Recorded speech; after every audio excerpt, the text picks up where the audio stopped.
Voici la première situation. Dans une urne de 40 boules indiscernables au toucher, 5 sont rouges, 20 sont vertes et 15 sont blanches. L'expérience consiste à tirer au hasard une boule de l'urne et à noter sa couleur. Quelle est la probabilité d'obtenir une boule verte? La réponse de ChatGPT a été celle-ci, qu'on peut voir en dessous. Alors évidemment, ce n'est pas très bon au niveau de la rédaction.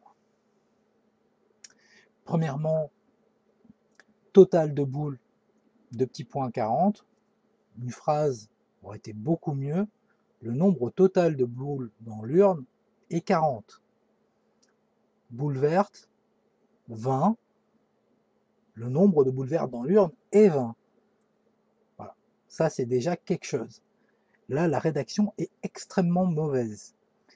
On a beau avoir un bon résultat, je peux vous assurer que si un élève fait ça sur une copie, sachant que comme c'est la première question de l'exercice 1, il y a de grandes chances qu'il ait commencé par cette question. On voit ceci sur une copie, ça nous donne une très mauvaise idée de l'élève, en se disant ce n'est pas un très bon élève, il ne fait même pas d'effort sur la rédaction. Je peux vous assurer que entre deux copies qui seraient exactement les mêmes, on fait une petite expérience de pensée, et il y en a une avec ceci, tel que ChatGPT y a répondu, et une copie où la première question est bien argumentée. Ben, il y aura 5 à 10 points d'écart à la fin du brevet. Car ceci, c'est vraiment quelque chose de très mauvais en termes de rédaction. Ce qu'il aurait fallu faire dans un premier temps, ça serait déjà de préciser qu'on est bien dans un cadre où les probabilités s'appliquent. Par exemple, on nous dit que dans une urne de 40 boules indiscernables au toucher, ben, c'est sympathique de faire une petite phrase. L'urne est supposée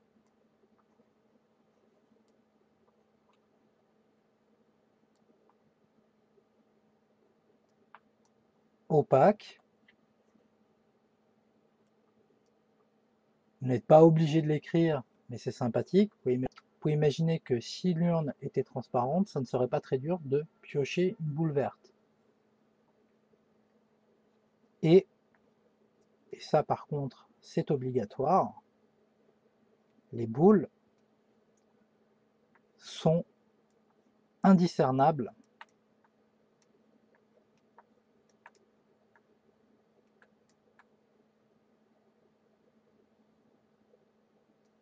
au toucher.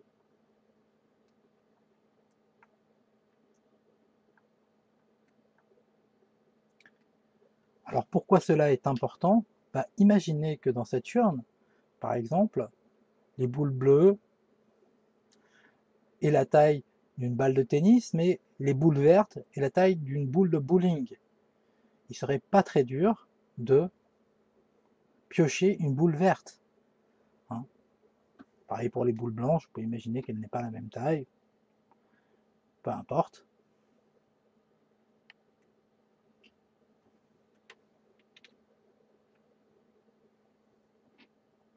Donc, ce côté indiscernable au toucher est très important. Pourquoi? Parce que ça permet de justifier que les probabilités s'appliquent. Donc, nous sommes bien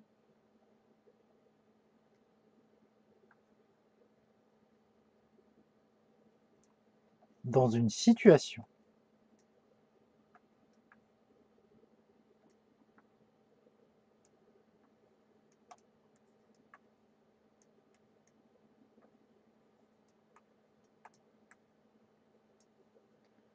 où les probabilités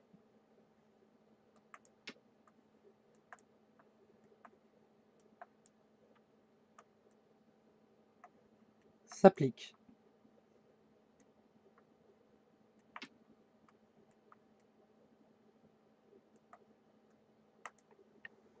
Ceci est un texte d'introduction qui est apprécié. Vous voyez, à chaque fois que vous avez un petit exercice de probabilité, bien expliquer pourquoi vous vous placez dans le cadre de la théorie des probabilités. Une fois que vous avez fait ça, vous pouvez préciser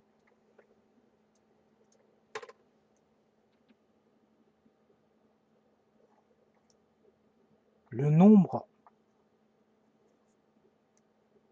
total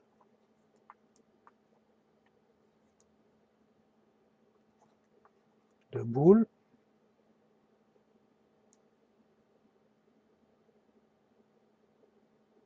dans l'urne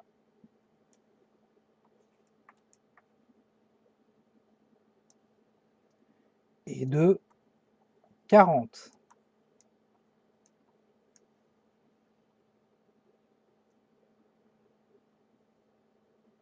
Et le nombre de boules vertes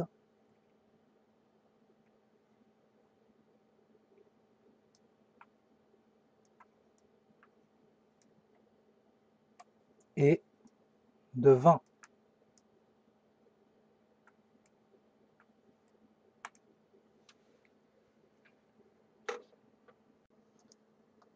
De plus, les tirages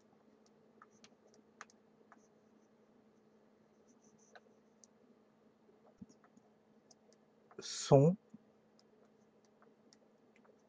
équiprobables.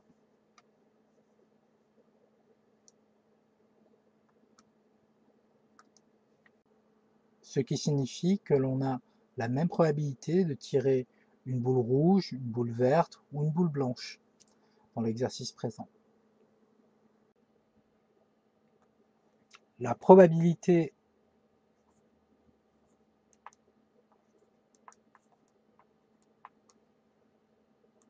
de tirer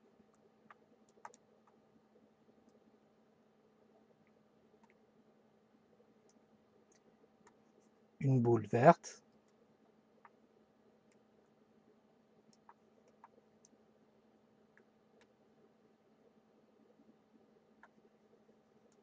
est donc de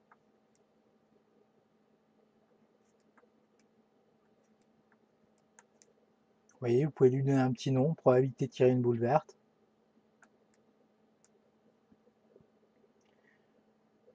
20 40e. Si on simplifie, ça va me donner 1/2.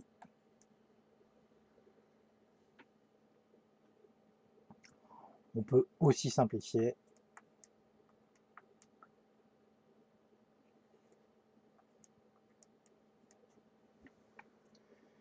Voici une notation qui est plus sympathique. Vous pouvez expliquer que V signifie tirer une boule verte, et l'événement tirer une boule verte, par exemple. Mais là, ça vous donne une bonne rédaction. Vous pouvez aussi rajouter, par exemple, que la probabilité, c'est le nombre de cas favorables divisé par le nombre de cas au total. Et c'est pour ça que vous avez fait ceci comme calcul. Personnellement, il y a assez de rédaction à ce moment-là pour avoir non seulement tous les points, mais donner une très bonne impression au correcteur. Et il faut absolument éviter ce qu'a fait ChatGPT. Si je reviens à la correction de ChatGPT, voilà ce qu'il a raconté. On peut voir ici que total de boules, non, c'est nombre total de boules dans l'urne. Boule verte, encore une fois, c'est nombre de boules vertes dans l'urne. Le calcul a beau être bon, il y a de très gros problèmes de rédaction. Personnellement, c'était une question qui était sur 3 points. J'aurais donné à peu près la moitié des points, 1,5 sur 3, parce que la rédaction était assez mauvaise.